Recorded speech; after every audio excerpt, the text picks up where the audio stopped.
L'appel est arrivé un mardi matin, alors que je passais en revue les rapports trimestriels du Sterling Hospitality Group. Mon assistante m'a signalé, Monsieur Sterling, vous avez un appel de Elegant Events Wedding Planning. J'ai failli décliner. Puis je m'en suis souvenu, mon frère cadet, Marcus, allait se marier le mois prochain. J'avais versé une caution 6 mois plus tôt dès que j'avais appris qu'ils avaient des problèmes de coût. 50 000 $ pour que mon frère ait la cérémonie dont il rêvait. La famille ignorait totalement que c'était moi qui avais financé cela. David Sterling à l'appareil. Monsieur Sterling, ici Amanda de Elegant Events. Je vous appelle au sujet du mariage Henderson-Miller le mois prochain. Sa voix tremblait. J'ai une mauvaise nouvelle concernant votre invitation. Je déposai mon stylo. Je vous écoute. Votre famille nous a contactés hier. Elle a demandé que vous soyez totalement rayé de la liste des invités. Il y aurait un conflit familial, et ils ont expressément demandé que vous n'assistiez ni à la cérémonie ni à la réception. Ces mots résonnèrent comme une gifle, mais je garda une voix calme. Je vois. Cependant, Amanda continua rapidement, ils ont aussi demandé à conserver les 50 000 $ de caution que vous avez versés. Madame Henderson a déclaré que cette somme avait déjà été dépensée pour d'autres frais de mariage. Un instant, je ne répondis rien. Par la fenêtre de mon bureau, je voyais la skyline de la ville, la moitié m'appartenait via diverses sociétés d'investissement. Ma famille ignorait totalement que leur « fils décevant », qu'il prétendait n'avoir jamais rien accompli, contrôlait un empire hôtelier de 3,8 milliards de $. Monsieur Sterling, vous êtes toujours là? Oui, dis-je calmement. Je voudrais que vous annuliez le mariage dans son intégralité. Pardon? Annuler le mariage Henderson-Miller. Tout. Le lieu, le catering, les fleurs, tout. La voix d'Amanda s'éleva, paniquée. Monsieur, je ne comprends pas. Vous n'êtes pas le marié. Vous ne pouvez pas. Amanda, l'interrompis-je doucement, comment s'appelle votre société? Elegant Events Wedding Planning. Et qui possède Elegant Events? J'entendis du papier froissé. Sterling Event Holdings. Et qui possède Sterling Event Holdings? Pause plus longue. Sterling Hospitality Group. Exactement. Et je suis David Sterling, PDG et unique propriétaire de Sterling Hospitality Group. Oui, je peux annuler ce mariage. Pour être précis, annuler aussi leur réservation au Grand Harbor Hotel, c'est moi aussi. Symphonic Catering, moi. Les arrangements floraux de Premier Botanical, moi. Le pack photo de l'Ensemble Light Studio, également moi. Monsieur Sterling, je ne savais pas que vous. Il y a plus, Amanda. La réservation de l'enterrement de vie de garçon au Harbor View Resort, moi. Le dîner de répétition au Coastal Elite Restaurant, moi. Même le service de limousine réservé via Prestige Transportation, moi. J'entendais sa respiration haletante à l'autre bout du fil. Mais, monsieur, le mariage a lieu dans 3 semaines. Il y a 200 invités, des dépôts payés. Annulez tout. Remboursez tous les dépôts payés par les invités pour l'hébergement. Adressez aux familles Henderson et Miller une facture pour le montant total qu'elles doivent, moins ma caution initiale de 50 000 $, que je conserve comme frais d'annulation. Monsieur Sterling, cela va tout détruire. Il n'y a aucun moyen de trouver d'autres prestataires si près de la date. Ce n'est plus mon problème. Après avoir raccroché, je me suis affalé dans mon fauteuil. J'avais 28 ans et ma famille me voyait encore comme le décrocheur universitaire qui avait gâché sa vie en quittant la Harvard Business School pour lancer sa première boîte. Ils ignoraient que la petite société d'événementiel dont j'avais parlé en passant était devenue l'un des plus grands empires hôteliers de la côte est. Mon téléphone vibra. C'était un texto de ma mère. David, il faut parler de ton comportement récent. Ton attitude envers Marcus et Jennifer est inacceptable. Nous pensons qu'il vaut mieux que tu ne viennes pas au mariage. Nous garderons l'argent que tu as versé, puisque nous l'avons déjà dépensé. Je souris et tapai, compris. Profitez bien de la fête. Ce qu'ils ne savaient pas, c'est que je construisais discrètement mon empire depuis 8 ans. Ça a commencé quand j'ai quitté Harvard.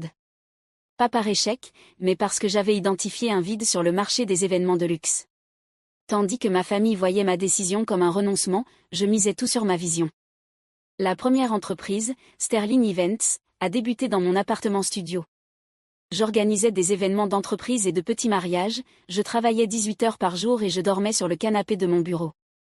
Réaction familiale, David traverse une phase. Il reviendra bientôt à un vrai travail. En 2 ans, j'avais acquis mon premier lieu, un petit site événementiel en difficulté financière. Ma famille pensait toujours que je jouais à l'entrepreneur, pendant qu'eux se concentraient sur la carrière prometteuse de mon frère Marcus, futur avocat. Au bout de 4 ans, je possédais 6 lieux répartis sur 3 États. Sterling Hospitality Group était né, et j'ai commencé à acquérir des entreprises complémentaires, traiteurs, fleuristes, photographes, transport, tous les aspects de l'hôtellerie événementielle de luxe. Ma famille restait dans l'ignorance. Aux réunions de famille, ils me demandaient des nouvelles de mon petit business, pendant qu'ils parlaient des réussites de Marcus dans son cabinet. Quand j'ai acheté mon premier hôtel, une boutique en centre-ville, j'en ai parlé en passant comme une simple expansion vers l'hébergement. Ils acquiesçaient poliment et changeaient de sujet. La vraie croissance est venue aux années 6 et 7. J'ai acquis des entreprises hôtelières en difficulté lors du ralentissement économique, et les ai reconstruits en entreprises rentables, Arbor View Resort, Grand Arbor Hotel, la chaîne Coastal Elite, des noms que ma famille connaissait sans jamais soupçonner que leur fils décevant en était le propriétaire. 30 minutes après mon appel avec Amanda, mon téléphone sonna. Et David? La voix tendue de mon père résonnait, confuse. Je viens de recevoir un appel d'une femme disant que notre lieu de mariage venait d'être annulé. Ça doit être une erreur. Pas d'erreur, papa. Comment ça, pas d'erreur? C'est absurde. Nous avons un contrat. Un contrat avec Sterling Event Holdings, qui appartient à Sterling Hospitality Group, qui m'appartient. Silence de plusieurs secondes. Et David, de quoi parles-tu? Je parle du fait que vous avez annulé mon invitation à votre propre mariage de famille, tout en demandant à garder les 50 000 $ que j'ai payés pour cela. Alors j'ai tout annulé. Tu as payé pour le mariage? Le lieu, le catering, l'hébergement, les fleurs, la photographie, le dîner de répétition, l'enterrement de vie de garçon, les transports, tout passe par des sociétés que je possède. Félicitations, papa. Tu viens d'exclure la personne qui payait le mariage de ton propre fils. Un autre long silence. Et David, je crois qu'il y a eu un malentendu. Aucun malentendu. Vous avez clairement indiqué que je n'étais pas le bienvenu aux événements familiaux. Donc mes sociétés ne sont pas autorisées à fournir des services pour ces événements non plus. Des sociétés? David, quelle société? Tu fais des fêtes. J'ai failli rire. Après 8 ans, il pensait encore que j'organisais des fêtes d'anniversaire.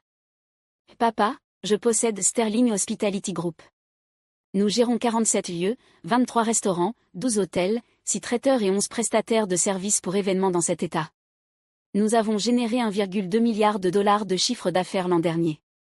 C'est impossible. Vérifiez notre site institutionnel. Vérifiez le registre des entreprises. Vérifiez le classement Forbes des sociétés privées à la plus forte croissance. Nous étions 17 l'année dernière. J'ai entendu des murmures en arrière-plan. Ma mère avait pris la ligne. Et David? Sa voix tremblait. Nous n'avions aucune idée de ton succès. Tu ne nous en as jamais parlé. J'ai essayé de vous le dire. À chaque réunion de famille pendant 8 ans, j'ai essayé de partager ce que j'étais en train de construire. Tu te souviens quand j'ai parlé d'acheter le Arbor View Resort? Tu as répondu que c'était bien que je reste occupé. Quand je t'ai dit que je me lançais dans les hôtels, tu m'as demandé quand j'allais trouver un vrai travail. Mais, tu as quitté Harvard pour bâtir cet empire? J'ai vu une opportunité et je l'ai saisie. Pendant que Marcus étudiait le droit des contrats, j'écrivais des contrats qui généraient des millions de revenus. Mon père s'éclaircit la gorge. David, sûrement qu'on peut trouver un arrangement. Le mariage de Marcus ne me concerne plus. Vous m'avez désinvité, tu te souviens? Vous avez clairement fait comprendre que ma présence risquait de ternir votre célébration familiale parfaite. Nous ne savions pas. Vous ne saviez pas, parce que vous n'avez jamais pris la peine d'écouter ce que j'essayais de vous dire. Vous avez vu un type qui a abandonné Harvard, et vous avez décidé que j'étais un raté. Vous n'avez jamais cherché à voir plus loin. Mon téléphone vibra avec un autre appel. Amanda, encore. Papa, je dois prendre cet appel. David, attends. Je passais sur l'autre ligne. Amanda. Monsieur Sterling, je reçois des appels toute la matinée. Votre frère, vos parents, même la famille de la mariée. Ils veulent tous reprogrammer la réception. Mais monsieur, avec seulement 3 semaines de préavis, c'est impossible. Tous les lieux de qualité de la région sont déjà complets. Les traiteurs sont engagés ailleurs. Il n'y a tout simplement pas d'alternative disponible. Et le Grandview Manor? C'est l'un de vos établissements aussi, monsieur. Et il est déjà réservé pour ce week-end-là. C'est bien ce que je pensais. Alors ils vont devoir trouver autre chose. Monsieur Sterling, votre mère a appelé en pleurant. Elle a dit qu'il y avait 200 invités, de la famille venant de tout le pays. Elle supplie qu'on trouve une solution, n'importe laquelle. Je réfléchis un instant. N'importe laquelle? Oui, monsieur. Très bien. Voici ce qu'on va faire. Ils peuvent organiser le mariage au Grandview Manor, mon plus petit site. Capacité d'accueil pour la réception, 80 personnes maximum. Formule traiteur de base. Fleurs standard. Photographe du personnel uniquement. Coût total, 200 000 $, payé à l'avance. Monsieur, c'est 4 fois le prix initial, pour 2 fois moins d'espace. C'est l'offre. Ils voulaient m'exclure de leur célébration tout en gardant mon argent. Maintenant, ils peuvent m'inclure dans les décisions, en payant le tarif du marché. Et s'ils refusent, ils n'ont qu'à se marier à la mairie. Je raccrochai et retournai à mon travail. 3 heures plus tard, Marcus appela directement. David, c'est quoi ce bordel? Tu vas te marier. Félicitations. Ne joue pas à ça. Maman pleure depuis ce matin. Papa a passé 6 appels à différents prestataires, et tout le monde lui dit que tu es le propriétaire. C'est quoi ce cirque? Ce n'est pas un cirque, Marcus. C'est du business. Du business? C'est mon mariage. Ton mariage, que je finançais. Ton mariage, dont on m'a exclu. Ton mariage, que notre famille a décidé que je n'étais pas digne d'assister. On pensait que ce serait mieux. Vous pensiez qu'il valait mieux exclure votre frère du jour le plus important de ta vie, tout en gardant secrètement l'argent qu'il avait donné. Est-ce que ça ressemble à une vraie famille pour toi? Marcus se tut un instant. On ne savait pas que l'argent venait de toi. Maman m'a demandé de l'aide il y a 6 mois. Elle a dit que tu avais du mal à payer les frais du mariage et que la famille de Jennifer ne pouvait pas vraiment contribuer. J'ai fait un chèque de 50 000 $ ce jour-là. David, je ne savais pas. Tu ne savais pas parce que tu n'as jamais demandé. Tout comme tu n'as jamais demandé comment allait ma vie, mon entreprise, rien. Tu as juste supposé que j'étais le raté de la famille et tu es passé à autre chose. Ce n'est pas vrai. Marcus, quand est-ce que tu m'as posé pour la dernière fois une vraie question sur ma vie? Et quand est-ce que l'un de vous a montré le moindre intérêt sincère pour ce que je fais? La ligne resta silencieuse. Je vous fais une proposition, repris-je. Vous pouvez organiser votre mariage dans l'un de mes lieux, mais j'exige 3 choses, des excuses formelles de toute la famille, la reconnaissance que vous m'avez mal jugé, et le rétablissement de mon invitation. Pas par courtoisie, mais parce que vous voulez réellement que je sois là. David, bien sûr que nous voulons que tu sois là. Vraiment? Ou est-ce que vous voulez juste que mon argent soit là? Ce n'est pas juste. Juste? Vous avez exclu votre propre frère de votre mariage tout en gardant sa contribution financière. Expliquez-moi ce qui est juste là-dedans. Marcus poussa un long soupir. Que se passe-t-il si nous n'acceptons pas tes conditions? Alors vous essayerez d'organiser un mariage avec 3 semaines de préavis et sans aucun réseau dans l'industrie. Bonne chance avec ça. Et si nous acceptons? Alors vous vous mariez dans un lieu magnifique avec un service excellent, et votre frère est à vos côtés, comme il se doit dans une famille. Je dois en parler à Jennifer et à nos parents. Bien sûr que tu dois. Ce soir-là, mon téléphone sonna à nouveau. Cette fois, c'était Jennifer, la fiancée de Marcus. David, ici Jennifer.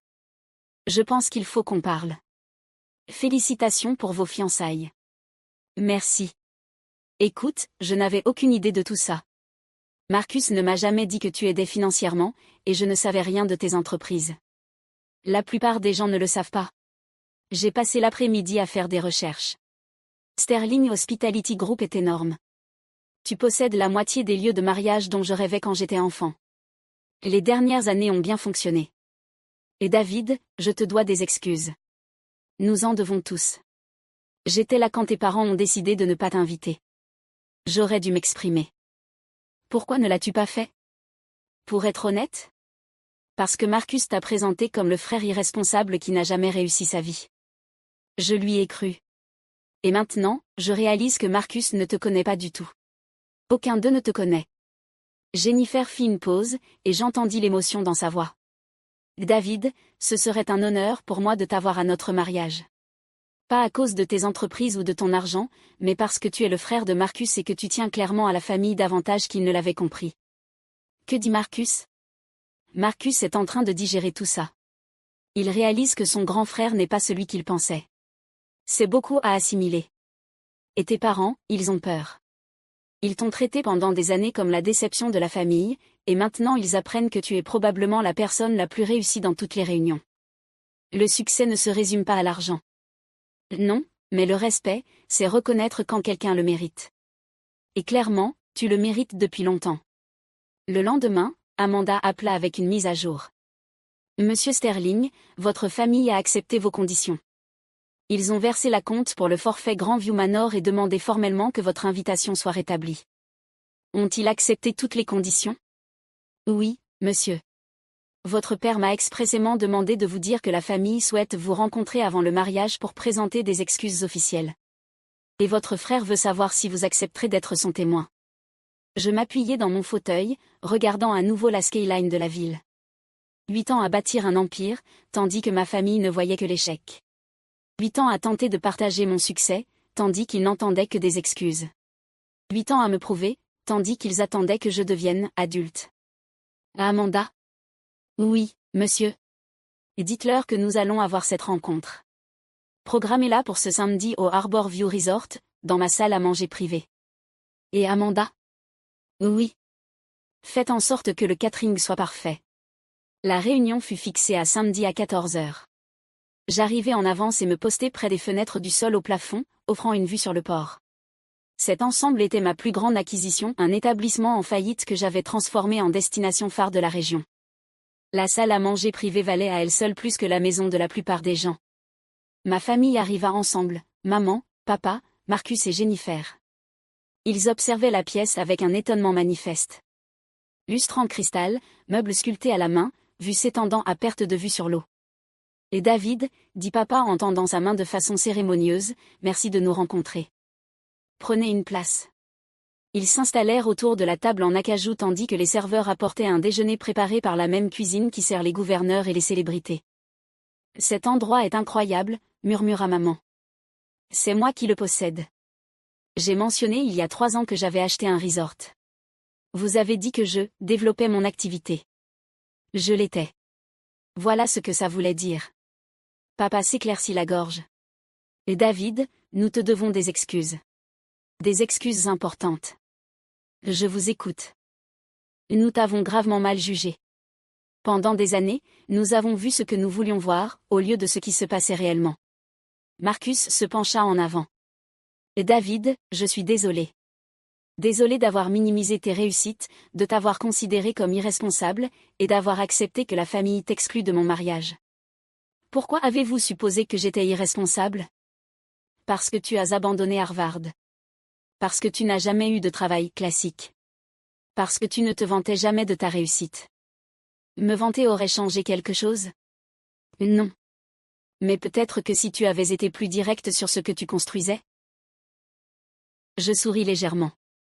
Marcus, je t'ai dit il y a 3 ans que j'avais acquis une chaîne d'hôtels. Tu as répondu, c'est sympa, puis tu as changé de sujet pour parler de ton dernier dossier au cabinet. Je n'avais pas compris que tu voulais dire que tu en étais le propriétaire. Et tu pensais que je voulais dire quoi, alors? Il n'avait pas de réponse. Jennifer intervint. Et David, on aimerait tout recommencer. Tous ensemble. On veut apprendre à te connaître, à découvrir ta vie, ton entreprise, tes projets. On veut être une vraie famille. Et si je n'avais pas été riche? Qu'en aurait-il été? Papa répondit honnêtement.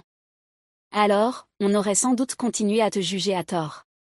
Et c'est bien ce qui rend tout cela si honteux. Au moins, vous êtes honnête. Maman avait les larmes aux yeux. Et David, je suis fière de toi. Fière de ce que tu as construit. Mais plus encore, je suis fière que tu aies quand même voulu aider pour le mariage, malgré la façon dont on t'a traité. Vous êtes ma famille.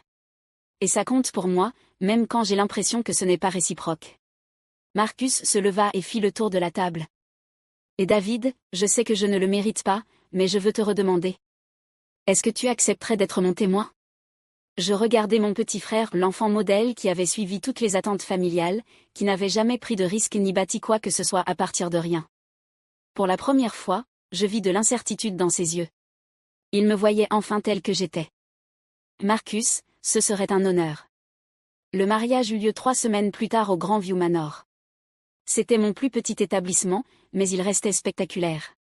Surplombant la côte, avec des jardins présentés dans des magazines d'architecture, la famille qui avait autrefois méprisé mon entreprise d'organisation de fêtes regardait, stupéfaite, mon équipe orchestrer une célébration parfaite.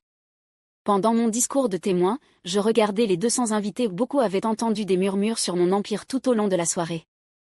Quand Marcus et moi étions enfants, commençais-je, il me regardait toujours avec admiration. Et puis, un jour, ça a changé. Il a commencé à me voir comme le frère qui avait mal tourné, celui qui avait renoncé à une réussite conventionnelle. Je fis une pause, croisant le regard de ma famille. Ce que Marcus n'avait pas compris, c'est que je n'ai jamais renoncé à réussir. J'ai juste défini la réussite autrement. La réussite, ce n'est pas satisfaire les attentes des autres. C'est construire quelque chose de significatif et le partager avec les gens qu'on aime. Je levai mon verre vers Marcus et Jennifer. Que vous construisiez quelque chose de beau ensemble. Et que vous n'oubliez jamais que les plus belles réussites sont celles que l'on partage en famille. Plus tard, alors que la soirée touchait à sa fin, papa vint me retrouver sur la terrasse. Et David, j'ai une question. Vas-y. Pourquoi tu ne nous as rien dit? Pourquoi nous avoir laissé croire que tu galérais toutes ces années? Je réfléchis un instant. Papa, j'ai essayé de vous le dire. Mais au fond, je voulais surtout que vous soyez fiers de moi pour ce que je suis, pas pour ce que je possède. Je voulais que vous voyiez que quitter Harvard était le bon choix, que bâtir quelque chose à partir de rien avait de la valeur. Et nous avons échoué à ce test. Oui. Mais vous avez réussi celui qui comptait le plus. Lequel? Ce soir. Quand vous aviez le choix entre votre fierté et votre famille, vous avez choisi la famille. Quand vous avez compris que vous aviez tort, vous l'avez reconnu. Et ça vaut bien plus que des années de reconnaissance. Papa posa sa main sur mon épaule. Je suis fier de toi, fiston. Pas seulement pour ta réussite, mais pour ton caractère. Tu avais toutes les raisons de nous tourner le dos, et pourtant tu as sauvé le mariage de ton frère. La famille reste la famille, papa. Même quand elle n'en donne pas l'impression. En rentrant chez moi ce soir-là, je repensais aux 8 années passées à bâtir mon empire sous les yeux d'une famille incapable de le voir. Le gars qui avait quitté Harvard et était devenu milliardaire. Le planificateur de fêtes qui avait construit une dynastie de l'hôtellerie. Le déçu de la famille qui en était devenu le pilier. Mon téléphone vibra avec un message de Marcus. Merci pour tout. Désolé d'avoir mis autant de temps à voir qui tu es vraiment. J'ai de la chance de t'avoir comme frère. Je souris et répondis. Bienvenue dans l'entreprise familiale. Parce que ça avait toujours été ça, au fond, pas seulement construire des entreprises, mais créer quelque chose qui puisse rassembler la famille. Il leur avait juste fallu un peu plus de temps pour s'en rendre compte. Le lendemain matin, je me réveillai avec 17 appels manqués et 43 messages. Le mariage avait été relayé sur plusieurs comptes de réseaux sociaux, et les gens partageaient des photos du lieu, du repas, et de la fête. Mais le plus important, c'est que j'avais des messages de mes parents, de mon frère et de Jennifer, tous demandaient quand on pourrait dîner ensemble. Un vrai dîner, cette fois. Un dîner en famille. Assis dans mon bureau, le lundi matin, contemplant la ligne d'horizon de la ville que j'avais contribué à façonner, je compris une chose essentielle. La réussite, ce n'est pas de prouver que les autres ont eu tort. C'est d'être assez fort pour continuer à les aimer, même quand ils ont eu tort. Et parfois, avec assez de patience, ils finissent par s'en rendre compte eux-mêmes.